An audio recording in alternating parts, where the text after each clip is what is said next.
Ladies and gentlemen, Egon von Greyerz is back. Welcome, Egon. After we met last month in Munich, it was a pleasure to see you in person. It's a completely different thing to see somebody in person or only via Zoom. Nice to see you for this month's Q&A session. Thank you very much, Jan. And yes, it's such a difference actually meeting in person and all these virtual meetings that we think are okay, but they're not really because I can't touch you or smell you here on the screen, and that personal contact is so important. And of course, you and Frank put on a great show there at the Precious Metals show, Edelmetallmesse. So it was good to be there, good to speak to the very enthusiastic audience as always in packed halls, absolutely packed, people standing and people being very interested and coming to our booth and wanting to take pictures, etc. with me. So yeah, we had a great time and we had a full team there. So it was very good. Thank you.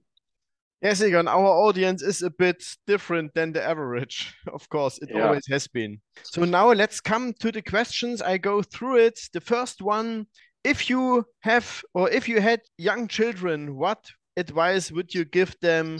What should they learn or what should they study in the times ahead?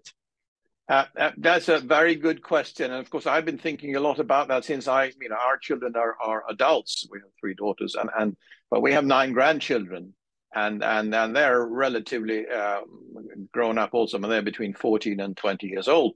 So I've spent a lot of time thinking and also talking to them about it, and let me refer to a book that I always enjoy, and I think is one of the best books there is, written by Viktor Frankl, who was a Jewish person, a German, who was in concentration camp during the Second World War. All his family was killed off, and he wrote a book then called Man's Search for Meaning. And half of the book covers his time in the concentration camp, how he did everything to survive in order to tell the world afterwards what actually happened. And the other part is he's a psychiatrist, and he basically, it's all about man's search for meaning, which means that everybody has a purpose in life. That's what he believes. And everybody has a talent. And I greatly believe that. Having nine grandchildren, I see they all have different talents. And I really talk to them a lot about doing something what they have passion for. Don't just study for the sake of it and take any job, but really think about what you like doing and what you are good at.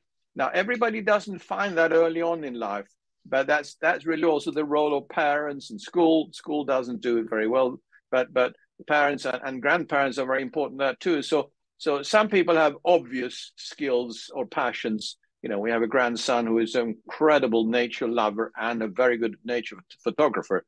So, he spends hours doing this. And that will clearly, for him, it's obvious what he's going to do in life. And he doesn't worry about if he's going to make any money or not. And I think that's also important. First, do something that you really like. And if you do a job or a hobby or a passion that you really like, money will always follow if you're good at it. Don't start with the money. So I think, everybody doesn't know early on. So otherwise, you get a good education and then still look for something that you really enjoy doing. That's the most important thing. If your work is your hobby, you haven't worked a day in your life, and that's really what you want to achieve. If you want, then looking at what professions will be good in coming years. Well, if you're starting now, anything in insolvency is going to be very good. For example, bankruptcy, lawyers, accountants, insolvency, all of that. Of course, there's going to be a need for that for the next few decades, in my view, certainly for the next decade or two. So, that's more specific things, but generally, as I said, follow your passion, follow your dreams, and you will be happy, and you will make enough money, whatever you do. I think a very good advice, Egon. Now let's come to the markets, to the metals, and we start with rare earth elements. Here was a question. Will rare earth elements outperform the classic precious metals or on the contrary, collapse with the economy, likewise platinum? My guess is it will rather underperform the precious metals. Your take on it? Yes, well, I'm not a special on rare earths for the simple reason that they're not wealth preservation. As I said, they are industrial, and there's been tremendous demand now with lithium, for example, batteries. they've gone up dramatically now, but they will follow the economy. So if we get a downturn, yes, they will do better than a lot of things because they'll still be needed, and we will still have some of all of these electronics that we have today, but they won't outperform it in the same way. Also, from the point as an investor, you can't really buy and sell these rare earth metals because there are very few dealers. Okay, there are funds you can buy, but if you actually buy the rare earth metals, the difference between buying and selling prices is enormous because, as I said, there are very few people who control that physical market. So it's not for wealth preservation. It's if you want to take a punt on them, that's fine. I don't think, as I said, I think for wealth preservation, gold and silver are much safer. Next one, Rick Rule.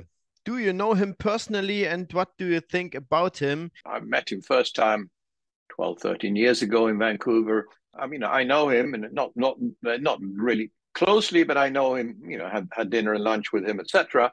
And he's an incredibly knowledgeable investor and person when it comes to the whole resource industry. He can tell you details about any of the companies in that industry, whether it's oil or whether it's metals or rare earth, whatever it is, uranium.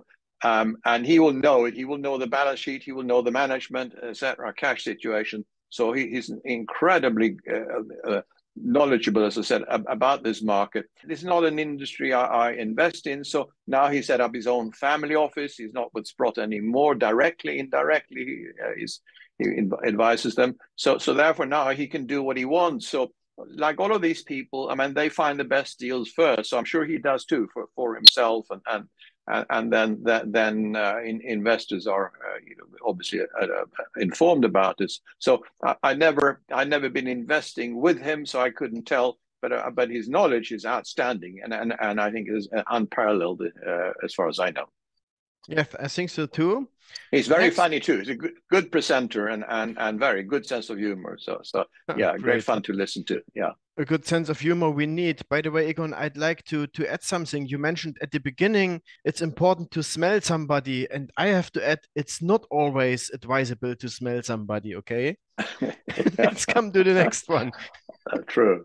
What should we do with all the purchased gold bars, coins, etc.? Who will accept them or exchange them into something other valid unit of payment? I guess after the collapse, what to do with the metals we hoarded? Well, throughout history, and especially during a crisis, precious metals have always been money. You've always been able to use them for barter, whether you exchange them to the money at the time. Let's say that there is some currency, whether it's digital or paper, and you exchange just a little bit of metal for the next month or two, if you can do that. Otherwise, you use it for barter. I don't think that's going to change.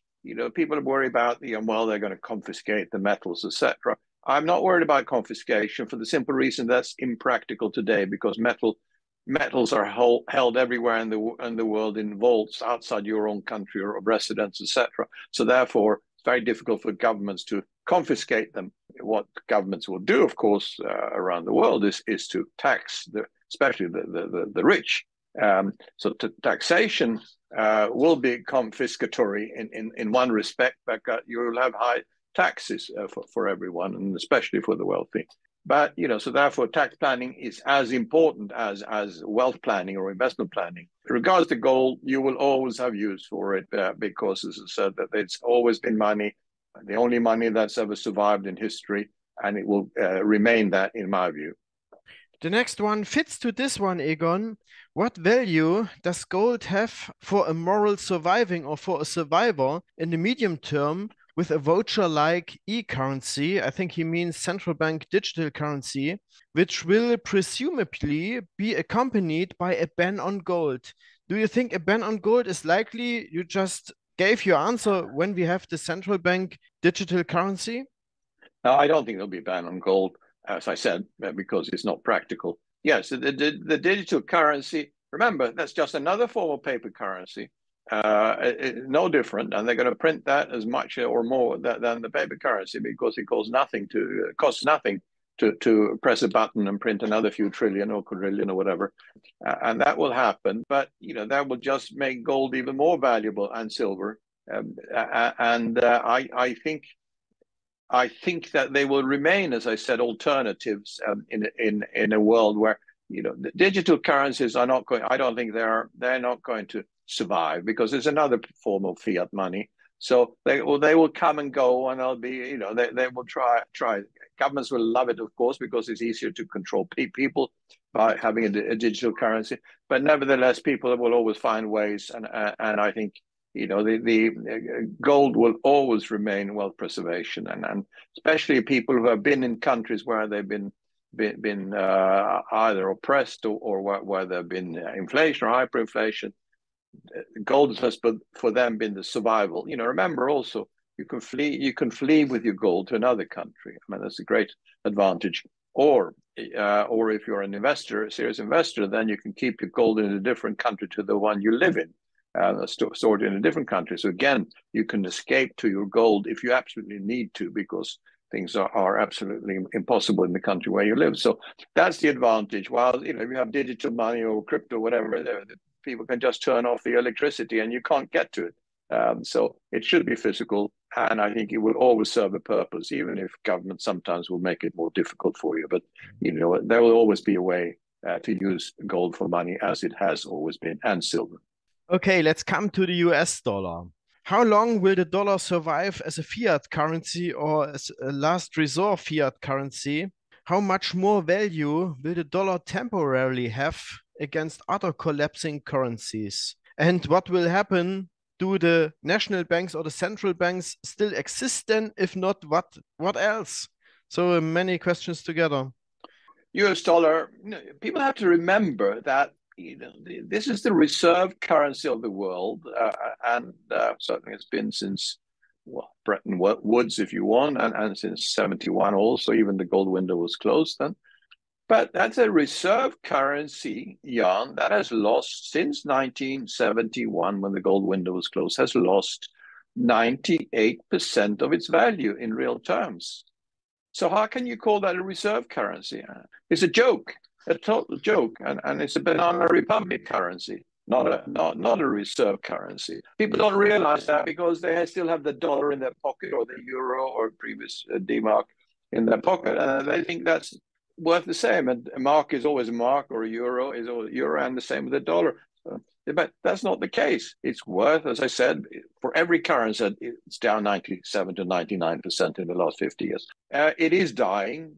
It is dying at a faster rate now because we're printing more. In this century, we've printed more money than ever in the history of the world. So it's accelerating, and we haven't yet seen the real acceleration of the debasement of the currencies. In this century, a lot of money has been printed, but the currencies haven't lost as much as they should have because the inflation in money didn't happen on the consumer side. It happened on their stocks and bonds and property. So that's where you saw real inflation and i.e. money going down faster against those assets because they went up a lot faster. Now we're entering the consumer inflation period, which had to come because when you print more money, automatically you create inflation. Now we're going to see acceleration in consumer inflation. And that will lead to acceleration of the debasement of the currencies. Which one goes first to the bottom? When they only have, as I said, 1 to 3% left to fall. But as I always point out, that 1 to 3% measured in the last 50 years is 100% from today. And when they only have that little to fall, they are already bankrupt. And it's only a matter of time before we reach the zero, which all currencies always have reached throughout history. So it doesn't matter when it is. So don't worry about when it happens. So don't worry about, there's no honor in winning the race to the bottom. Whether the dollar is first to the bottom or third or fourth, it's a rubbish currency like the euro, like all other currencies. And they will all die. The current paper money system will die. Don't try to time it. Just hold enough so you can protect yourself against what's coming. Don't think about what it's worth in the short term, because it will be your savior in the next 5-10 years. like in Venezuela, like in any hyperinflationary country, which we will see for the Western world. Another question, silver or gold, which is better? And do you expect a truce in the Ukraine? Okay, silver and gold. Gold is the king of wealth preservation, if you want. It's the most stable money in the world.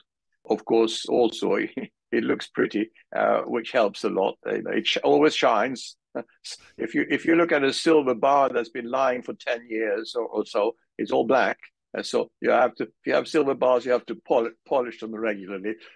But except for that, gold is better because of its stability and its long history of money, which is, as I said, over 5,000 years. If you're talking about now an investment side rather than wealth preservation side, I think short-term silver is extremely undervalued. Remember, though, that it's extremely also volatile. And even though I expect in the next few years, silver will go up probably twice as fast as gold. But remember also, when there are corrections, silver will correct twice as fast as gold also. And that's something that most investors can't live with. That roller coaster ride up and down of silver. It's fine when it goes up and it's horrible when it goes down. So therefore, we've always advised investors to have less silver than gold. We say about maximum 25% silver and 75% gold. But from the point of view of potential gain, investment gain in the next few years, yes, silver looks very good. Yes, I would recommend people to hold some physical silver, definitely. But don't just hold silver because it'll make you very nervous, especially in the corrections. A word about the Ukraine, Egon. Do you expect anything positive to develop there? No, that's such a sad story, the Ukraine, and it makes me really, really sad to see what the Western world is doing there.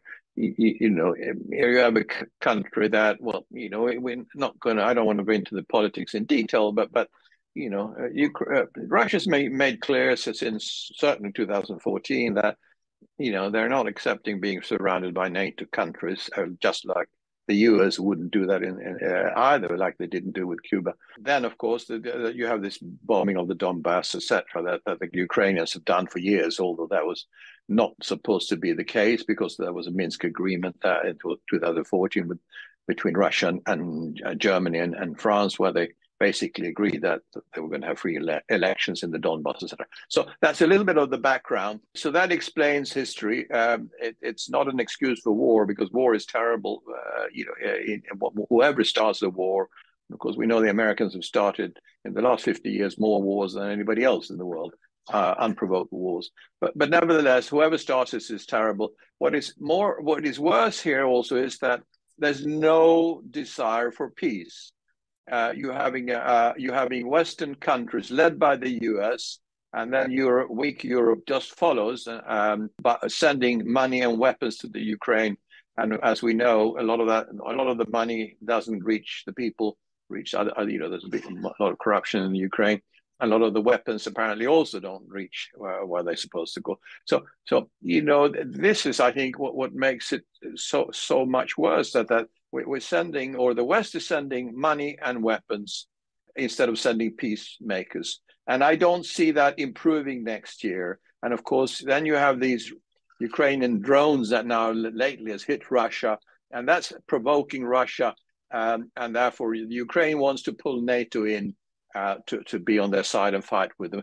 And of course, so far, the US hasn't said, the buck stops here. We're not going to send any more money and weapons. There are some groups in the US who are starting to think that way, but in general, and the leadership has not, and therefore, I don't see it improving in the short term. I see, if you look at, I'm not an expert, but if you look at war cycles, etc., it looks worse for next year.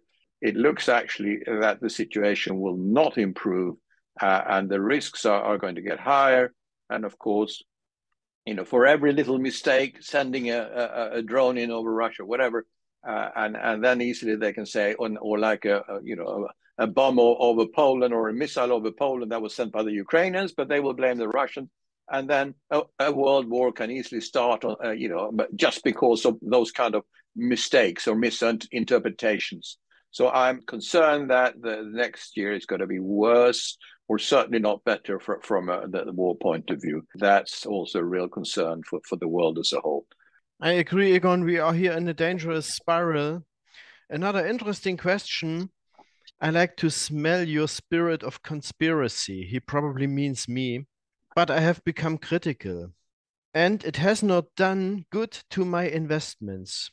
Gold and silver have not exploded over the past 3 years.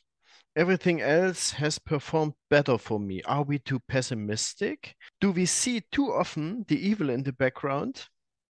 It's a very good question, and I understand if a person thinks like that from a short-term investment point of view or a speculative stroke investment point of view. Jan, what we are talking about, and maybe people don't appreciate that or realize that we are not here, and which we wouldn't do anyway over the internet. We're not giving investment advice. We are talking about and analyzing the world from a risk point of view.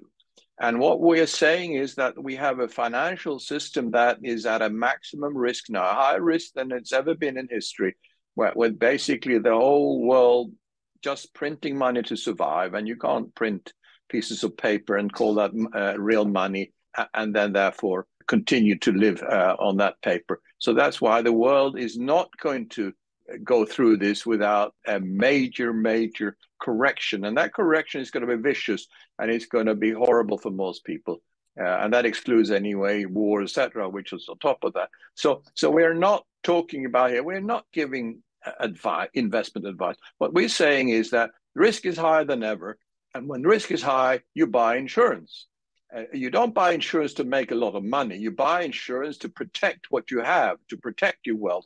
When you buy fire insurance for your house, it's not that you hope to make a lot of money by the house. You don't want the house to burn down at all. You want the house to be there, and you want the insurance not to pay out. And that's exactly the same, but with gold and silver. We're not talking about gold and silver as but massive potential profits here in the short term. Then you're buying for the wrong reason. You're buying gold and silver because the risk is very high. At some point, whether it happens tomorrow or in 5 years' time, we don't know. But at some point, currencies will collapse totally, and so will the financial system. And that's why you're holding the precious metals. That is your protection. You're not, if you want a speculative investment, buy cryptocurrencies, buy something that has short-term potential. You might lose it all, of course, and that's the thing. Then you're taking a different risk. So that's speculation. But we are not. All we're talking about here is protecting the risks in the world and wealth preservation, nothing else. So don't look at gold or silver from any other aspect. Now, from if you look at this century, gold and silver has performed better than any other investment in this century. But of course, if you buy them at the very top of the market in, let's say, 2011, especially in dollars, then you haven't done particularly well since then. You will do, because over time, currencies always go to zero, and gold and silver always reflect that. But that's longer term. So if you timed it very badly, yes, you're not making so much money now. But as I said, gold and silver are not for the purpose of making money. I think they will, on top of being the best wealth preservation investment you can make, they will also make you a lot of money, because what's going to happen, but you have to be patient for that. And that's not the prime motive of actually owning them. Okay, yes, another one fitting to this one, Egon. So if we assume that dollar, euro, etc. comes down and the COMEX collapses and there's no price manipulation anymore, compared to what will gold and silver be valuated then? Yeah, so it will be valued in grams or ounces or kilos. That's the only way you should think about them, of course. If you want to make yourself happy, value them in Venezuelan bolivars, and then you'll be extremely happy, because you'll be billionaire, trillionaire. And that's so. But you're fooling yourself doing that. Don't think about metals in fiat money terms, because we're holding the metals because fiat money is going to go to zero totally. It's on the way, and it's gone 97, 98% already down in the last 50 years. But don't see it that way. See it just as you owning an asset that over time has always held its value in purchasing power terms, not measured in fiat currencies. So, an ounce of gold, as say, bought a good man's suit 2,000 years ago and does the same today. So that's the only thing you should think about. If we get the inflation, hyperinflation that I think is a high risk that we will get, the metals measured in the paper currency or fiat currencies that you're used to, I mean, they will reach levels which you can't even imagine. But that's totally meaningless. So it's really, as I said, it's your purchasing power, and I think they will continue to maintain purchasing power. And in the next move, when there is panic in the world, they will actually do better than just holding purchasing power. They will do better than anything else. So you will make even more money than just getting holding purchasing power. But that's not why you hold them. So that's why don't worry about measuring it in any fiat currency or any paper money. Just measure it in grams and kilos or ounces, and be proud of how many grams or ounces or kilos you hold. That's the only thing you have to think about. In Venezuela and these places where they have hyperinflation, they actually they you could see in some stores there that the price is a gold price, just in gold for the merchandise, and not in any other currencies, because it means nothing. That's the way you have to think. Egon, another important question that we got pretty often. Some people are concerned about the property register from the European Union. So here the question. If I store gold anonymously, for instance, in a duty-free warehouse in Switzerland or elsewhere, or with a private safe provider, does that still bring something, or is this still of use in times of the planned EU asset register and possible cash ban with e-currencies? Yeah, well, now we're speculating.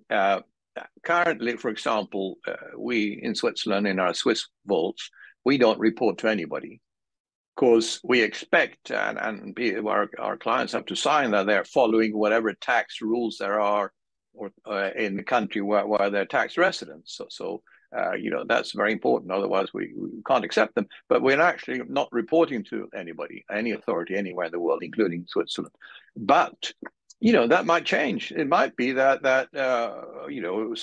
at some point, private vaults or safe deposit boxes will have to report. We'll have to be prepared for that if that comes. But we have to follow we can't do anything. Investors shouldn't do anything, and we can't do anything illegal, of course. But nevertheless, that's not the case now. That it is. So said, not reportable now for most countries. Even Americans don't have to report their precious metals outside of the country today, but it might very well change. But in the meantime, that's the case. So you don't have to report it, and then when the rules change, we'll have to look at them and see how we comply with them. But at this point, I wouldn't worry about it. I'm a great believer in not worrying about all the things that could happen. If I think it's a high likelihood, then we think about how we should deal with it. But in the meantime, just continue as you are, and don't worry about everything that could happen in life, because it makes you unhappy. Oh, that's absolutely true, especially in those times. And I think to come back to this topic, it's important to have some metal in your own possession. Yeah, absolutely. But then if you do that, it shouldn't be more than you are prepared to lose, because of course there's always a risk to have it in your own possession, but then it should be a much smaller amount, because there is a risk to that. A final question, a different one, Egon, about the West-East divide. So here's the question. What is your opinion about new planned gold and silver exchanges in Russia and China, and what impact might that have? Yes, of course, there was a big, there are exchanges already in China and in Russia. They're talking about also setting up a new one. Whether that will happen or not, I don't know. At this point, sadly, the gold price is dominated by the West and by the paper gold market and the future. And paper gold is not just COMEX in New York. Paper gold is also the banks and the LBMA system, because they are the big paper gold manipulators and holders rather than the COMEX. The power as regards gold and silver is going east from west. We're seeing increase in central bank holdings, for example, of gold and silver, but not of any Western central bank. So it's all Eastern or from Russia to Turkey to Asia, where we're seeing increase in central bank holdings, and that trend has been here for the last couple of decades at least, and we know also the individual investors in whether it's China or whether it's India or whether it is for example or Indonesia or Thailand, big gold investors also. So all of these countries there, people are buying gold. In the West, very few people are buying gold, very few individuals. If we speak to our friends here, they don't know. There's no place to buy gold even in Europe today. It used to be the banks. You used to go to bank windows in Switzerland, for example, UBS or whatever, they would have gold in the window. Now they don't have any gold at all in the bank. You can't go in and buy it. So there's no gold buying here. So the power and therefore the price setting will eventually go to the east, whether it goes to a Russian exchange or a Chinese exchange. But obviously, as long as the COMEX and the futures market in the West hasn't collapsed, they will try still to manipulate the price from the West. But those days are counted. I think, whether it's going to take another few years or not, I think it's gradually weakening already. The BIS has been basically finished with their gold swaps now. The banks with the Basel III agreement having to hold real gold now and not paper gold. All of that's been a long process, but it's happening. So the paper market is slowly weakening, and there isn't a lot of gold left in these future exchanges to deliver against the paper holdings. And so therefore, I think at some point this market will crash. But it's taken a long time. But a lot of factors now, as I just mentioned, have changed that. Are changing that. So I believe that once the COMEX and the LBMA system absolutely loses its power because it can't create the paper gold that people want to hold, then the East will have a much bigger say in the real pricing of gold. But when that comes, I don't know. Will it be a year or 5 years? I don't know. But it's going to happen. There's absolutely no question about it.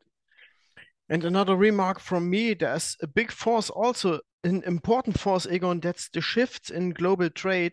More and more countries who are not the friendly countries of the US are not using the dollar anymore. And this is giving much pressure on the US dollar. Even Saudi Arabia is using less US dollars. And this is something that is also water on our mills, that the price discovery for the precious metals will be freed, and I think rather sooner than later. No, absolutely right. The power is gradually going away from the dollar, and you take the BRIC countries and you take the Asian cooperation also. And that's probably going to accelerate in the next 2-3 years.